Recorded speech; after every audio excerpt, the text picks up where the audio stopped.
তো আজকে আমরা চলে এসেছি, কোথায় এসেছি? রানার কালারবার। তো নেভার এক্সপেক্টেড। আজকে ওকে চিনতে পারছো নিশ্চয়ই, ফুড পিপল, অক্ষয় বলছে অঙ্কন না তোমাকে মাসাজ করে দিচ্ছি। তাই বললাম ঠিক আছে, মাসাজ যখন করে দিচ্ছে তখন তো সবাই খেতে চায়। একদম একদম একদম, চলো তাহলে হোক নাকি? হ্যাঁ হ্যাঁ একদম একদম, একটা দারুণ চাম্পি মাসাজ হবে। ঠিক আছে, চাম্পি মাসাজ।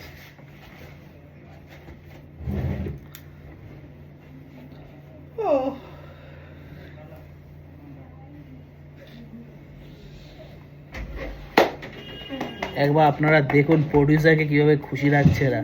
এটাকে বলে প্রডিউসারকে খুশি রাখা।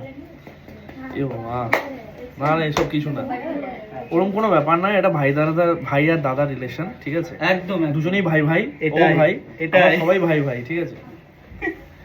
ওয়াও,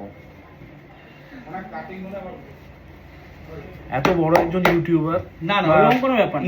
কি বলে ইনফ্লুয়েন্সার, হ্যাঁ না, সে আমাকে মাসাজ করে দিচ্ছে। আমি কিন্তু কোনো বড় কিছু না। আমাদের মধ্যে একটা দাদা ভাইয়ের সম্পর্ক আছে, ঠিক আছে? হ্যাঁ হ্যাঁ, এটা দাদা হচ্ছে ভাই main বিষয়। সম্পর্ক, ভাই ভাই রিলেশন হ্যাঁ। অ্যাকচুয়ালি, সেটা হচ্ছে মেন বিষয়। ঠিক আছে, অক্ষয় এটা যদি লাইক হয় তাহলে অক্ষয় আরো মাসাজ অনেক লোককে করে দেবে। তোমরা এই ভিডিওটা যত বেশি শেয়ার করবে তত বেশি মাসাজ হবে অঙ্কনদা, নাকি?